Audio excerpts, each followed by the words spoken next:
I feel like these videos haven't looked 70s enough. Do you know what I mean? Maybe I can do some fun color grading. Maybe there's like a film grain effect, stuff like that. Let's get in the spirit, you know? Welcome back to 70s Animation Month. Today, we're going to be talking about Fritz the Cat. And this one is one of the most notorious, scummy, problematic, and also interesting animated movies ever made, in my opinion. I'm going to talk about the movie itself on its own terms, but then I would also like to get into the significance of the movie relative to the animation of today, and also let you know whether it's worth tracking down and actually watching. Straightforward stuff. Let's do it. Okay, right here at the top, quick content warning. There is some very heavy material in Fritz the Cat. I will be touching on it. I won't go into detail. I will probably not be showing any of the more intense clips from the movie. I don't think you two would be okay with that. I won't be running ads on the video because there's no way I could. So be aware of that. There's racial content, there's a lot of violence, sexual content, all that kind of stuff. So just wanted to let you know before we get going here. Fritz the Cat, if you don't know, it's a comic strip created by Robert Crumb. He typically signs his stuff as R. Crumb, and I don't exactly have time to unpack like Crumb's entire career and the impact of his work on American comics and pop culture. Suffice to say that the source material for this movie was pretty spicy to begin with, which is a nice way of saying that it was potentially offensive to a lot of people, and even though Crumb himself did not like director Ralph Bakshi's film adaptation of his character, there are plenty of clear similarities between that original strip and this movie. So for reference, Fritz the Cat is famously the first X-rated animated feature film in the United States. At the time, X was the MPAA's most restrictive film rating, and even the story of how the movie got this rating is kind of a big mess. So from one perspective, the rating did make a lot of sense because just plain facts, the content in the movie, it does contain nudity, it contains literal sex, not just like stylized implied sex. It includes racial stereotypes as well as graphic violence. The rating itself, prior to release, led to marketing challenges for the movie since many newspapers refused to run ads for the movie, and of course this is when newspapers were much more important than they are now. But on the other hand, the distributor of the movie felt that an X rating could actually help Fritz the Cat earn more money, since around that time, the X rating was closely associated with like fancy art house movies from Europe that might contain nudity, basically. The marketing team for the movie leaned into this rating, emphasizing its more explicit content. You can even see this on the poster for the movie. And apparently this also led to some people believing that Fritz the Cat was basically pornography or something close to it, which is a perception that definitely offers its own marketing benefits and drawbacks. In fact, by the time that I became aware of Fritz the Cat, which I guess was back in college, I kind of heard the same thing, that it was basically like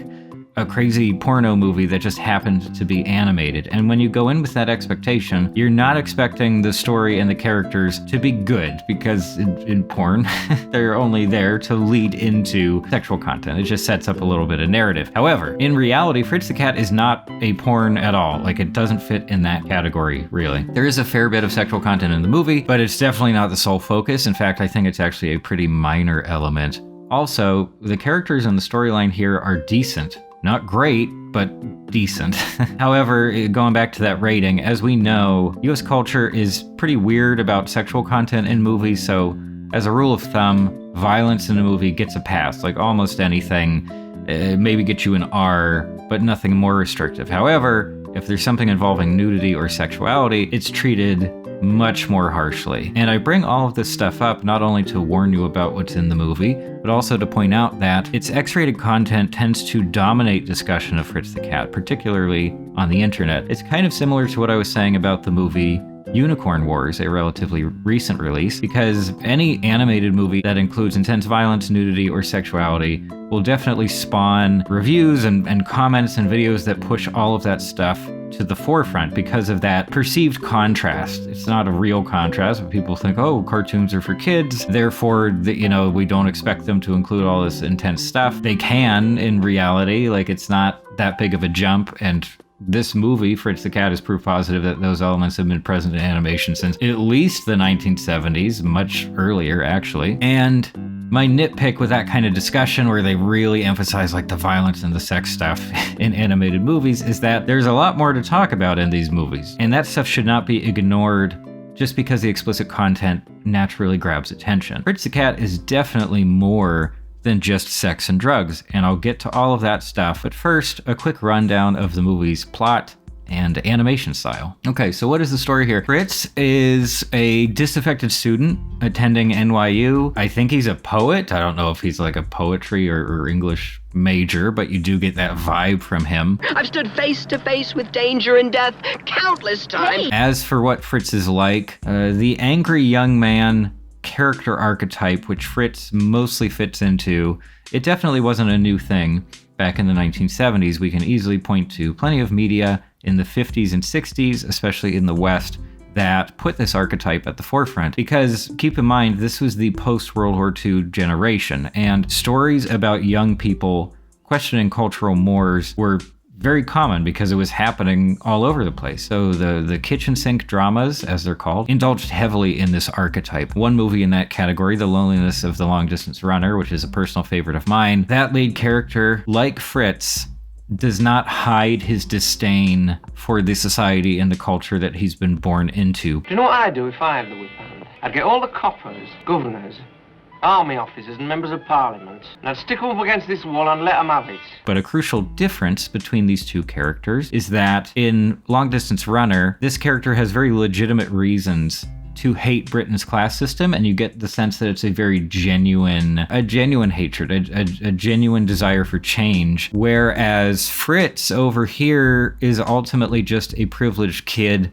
who sees like other races or like low income communities or anything out of his sphere of experience as exotic. He doesn't really appreciate the realities of these other worlds, these other lives. He wants to come across as a man of the people, or a cat of the people, I suppose, but he's really just an idiot. It's a world of animals. All the characters are animals, and specific species are clearly meant to correspond to different races, different cultural groups, and also different professions in some cases, but it's not completely consistent. So a quick rundown. Cats, I think, are white people. Rabbits, maybe two are white people, can't quite tell. Dogs are Jewish. We see dogs in synagogue. Cops are pigs, but cops can also be Jewish. One of the cops in the movie is also Jewish, so like there's some overlap there. And then crows are black, in a not so subtle nod to the Jim Crow laws of US history. Based on this information, Fritz would appear to be just some young white guy who doesn't really feel like doing all the things he's been told to do, and he clearly hasn't had that much interaction with other cultural groups or other like economic classes. I'm gonna buy you a drink, Cat, just cause I think you got coolness. Oh, great. Hey, boy, can I have a drink? Pretty early on in the movie, Fritz accidentally sets fire to NYU while ranting about the pointlessness of academia and intellectualism, arguing that it's more important to actually go out and experience the world, which is what he wants to do. You spend years and years with your nose buried in these goddamn tomes while the world is passing you by. So Fritz spends the rest of the movie wandering around, exploring how other people live, but there is no formal plan or structure to this exploration. It's a very aimless journey, which speaks to the movie's relative lack of comfortable traditional structure. It does still have a 3-act film structure, but the progression does not feel typical at all, and in particular, transitions from one location or set piece to the next feel really loose and sloppy. Like he just kind of shows up somewhere else and the movie moves on from there. Without getting into every single spoiler, Fritz ultimately gets himself into an extremely dangerous scenario, which leads him to a deep appreciation of the empty and hedonistic lifestyle that he was living before embarking on his big journey at the start of the movie. This is definitely not a movie that's meant to serve as an example of how to live your life. Fritz, our protagonist, is awful, and in one of his most despicable moments, he starts a race riot in Harlem, and as a direct result, the police shoot the black man who's chosen to protect Fritz. Fritz doesn't really seem to care or even notice. At the end of the riot, the US military comes along to carpet bomb all of Harlem. And it's all Fritz's fault. Like you can't get much worse than that as a character. But he does, don't worry, because later on in the movie, he just kind of idly stands by while a woman is brutally beaten and raped by literal Nazis. That's something that happens in the movie. It is not taken lightly, and the scene is incredibly brutal. So it feels clear to me that the team making the movie knew that Fritz was not any kind of role model. But as for what Bakshi intended the messaging of the movie to be, I really don't know. Maybe it was a purely edgelord thing where he just wanted to shock audiences. Maybe he wanted to highlight the darker aspects of 60s American life. Maybe it's all meant to be like a nihilistic take, just kind of shrugging off the problems of modern life in favor of hedonism, although that's not the vibe I get from it at all. If anything, I think the story progression and structure are kind of a parody of your standard hero's journey narrative. So in that fashion, our protagonist does go on a journey, and he does return home having changed, but his adventures along the way are generally very dark and depressing. He doesn't really grow from those experiences. And the happy ending of the movie is very depressing too. He's maybe changed, but it also feels like stagnation at the same time. However, I think on a higher level, the movie feels like an accurate depiction of teen or young adult angst. I feel cranky and pubescent today, and I don't know why. I'm gonna take it out on people I like. Maybe you've noticed, but that's not something specific to the 1970s. Young people today are definitely still questioning the systems of control in which they live, and some of them are not too happy to be forced to live within these systems. So there's definitely a relatability to the movie in that regard, but we'll come back to that topic in a little bit. Let's talk about the animation real quick. Ralph Bakshi would, of course, go on to become a pioneering indie animator throughout the 70s and the 80s. He directed an animated version of Lord of the Rings, released in 1978. It's very bad. Maybe you've seen some clips from it. He also directed Wizards, released in 1977, and much, much later, a movie called Cool World, which was a hybrid animation live-action thing, released in 1992. But Fritz the Cat was his directorial debut, and as far as I'm concerned, it's a tremendous first movie in terms of direction. While I enjoy much of the character animation here in the movie, my favorite aspects are probably just the creative visual choices in other categories, like backgrounds, editing choices as well. And most of these decisions were probably influenced or necessitated by the project's low budget of, I think, just $700,000, equivalent to roughly $5 million today. So definitely not a big budget by any means. So here's an example. There are multiple instances where the camera will just hold on or pan across a static background image. And for an animated movie, that is extremely cost effective. You just draw this one high detail image, and that image will provide visuals for 10 or 20 seconds of the movie, as compared to having to draw several dozen images, at least, layered on a background to cover that same time span. And in fact, one of my favorite moments in the movie overall, it's not a scene, but rather just a scene transition. Now, unfortunately, I can't show this entire clip on YouTube because of copyright reasons, but it's long. It's maybe like 30 seconds where the background of the next scene is very slowly scaling up in the center of the frame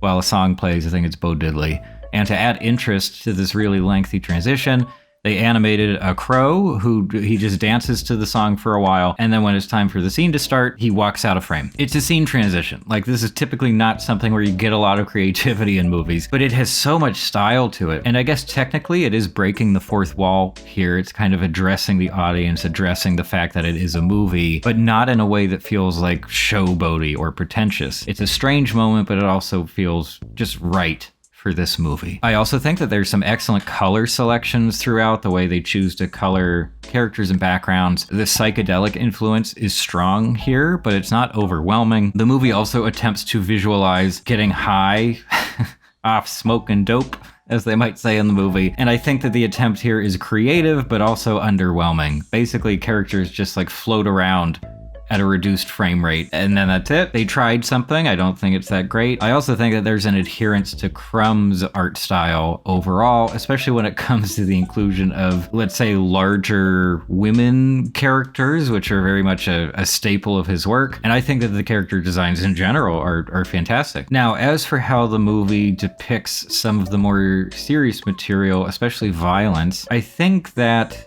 in a way, it's impressive that the movie's violence carries so much impact because these are cartoon characters, and especially in the old days before adult animation really took off, we were very much used to seeing cartoons doing violent things, but without realistic consequences. Tom and Jerry's kind of the go-to there, like the Roadrunner stuff. Even the over-the-top violence of the Simpsons Itchy and Scratchy cartoons are just that. It's very over-the-top and wacky violence. It's not realistic violence. But here, the animation is used to make the violence seem that much more brutal and impactful. The environments and the characters can feel so filthy in a visual sense, I mean. And when you see a character, for example, bleeding out, slumped over a car, you feel it. It's just as miserable as it should be, maybe even more miserable than that moment would be in real life, because they can change that character design to reflect the mood, to reflect the feeling of just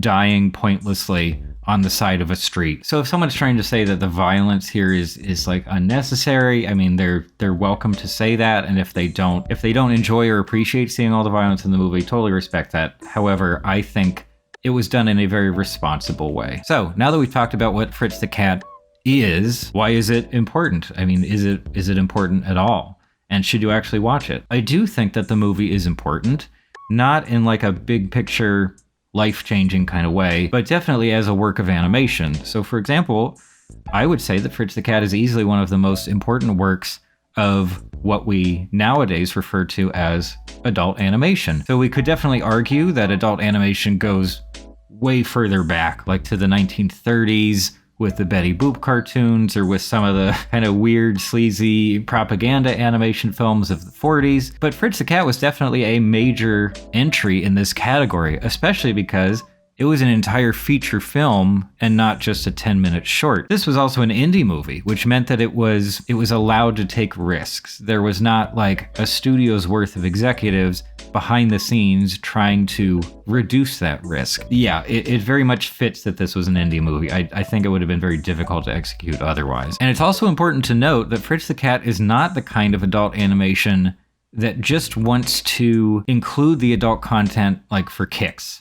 It's not done lightly, and I think of a lot of the old school Adult Swim shows that kind of felt that way, stuff like Aqua Teen Hunger Force, elements of Futurama in places where it's just a show where characters can swear, they can allude to like sex or drugs, and they can talk about real world stuff that would not be appropriate for a kid's show. I'm gonna go build my own theme park with blackjack and hookers. But while I think Fritz the Cat can feel that way at times, I think that it more closely resembles adult animation that's a little bit more substantial, something like BoJack Horseman, for example, which very clearly wants to address real-world problems in some way, in addition to like goofy comedy slapstick stuff. As I mentioned earlier, the movie is not making light of race riots or police brutality or neo-Nazis. The serious stuff is treated seriously. Fritz himself is taking things lightly, but we also know that Fritz is an idiot. It doesn't fall into that common trap where a movie wants to point out something harmful or dangerous, but in the process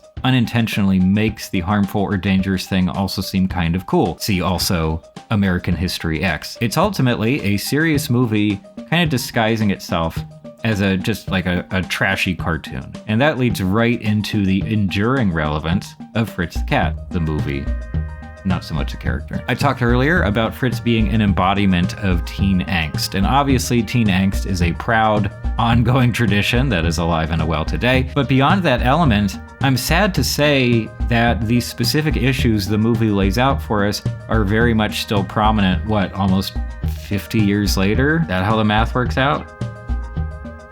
Oh, it has been 50 years. Oh my gosh. Systemic racism, neo-Nazis, and substance abuse are all still here, and there are still plenty of white kids who think that like being oppressed or poor is cool and exotic compared to their sheltered upbringing. I'm taking a course in African studies at school. I had no idea you people were so civilized. Why does a great actor like James Earl Jones always have to play black men? And while Fritz himself is definitely a piece of shit, he's not wrong about everything. Youthful critiques of cultural, social, and political norms are based in fact. There are major structural problems that we're all dealing with, but like many young people, Fritz takes a very simplistic approach to thinking about ways to solve these problems. For example, he thinks that the solution to racial exploitation that's been going on for hundreds and hundreds of years is to stand on a car and yell at the people of Harlem about how the man is bad and they should stop putting up with it. Revolt!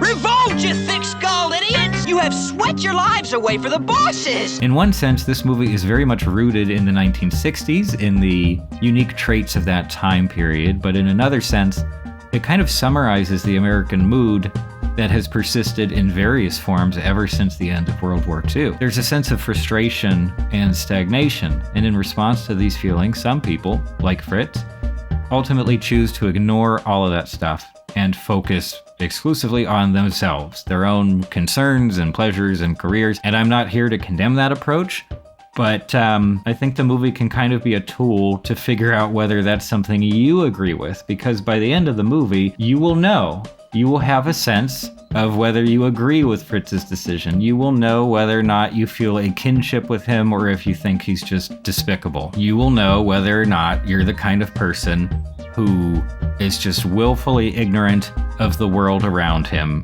who has distaste for anything that he can't fuck. And this brings us to the end. Apparently Fritz the Cat is not available to stream anywhere at the moment. That sounds like a mistake, but my cursory online search turned up nothing for legal online streaming. There are definitely other ways of accessing the movie. You can buy it physically if you want to, or you can find it in some shady corner of the internet. I do think it's worth watching, unless of course you just can't cope with the harsh violence. Totally fair. Also, some of the scenes with the crows can be pretty challenging. I don't think the scenes are like irresponsibly offensive, like old, depictions of racial stereotypes in cartoons. However, even so, I think that, I would understand if they're just too much for some viewers. Next video will be on a much less serious movie, so be sure to stay tuned. Subscribe to the channel if you would like the next video to actually show up in the feed, because YouTube is not going to show it to you. That's not how we're treated here. But that's all for now. Thanks for stopping by.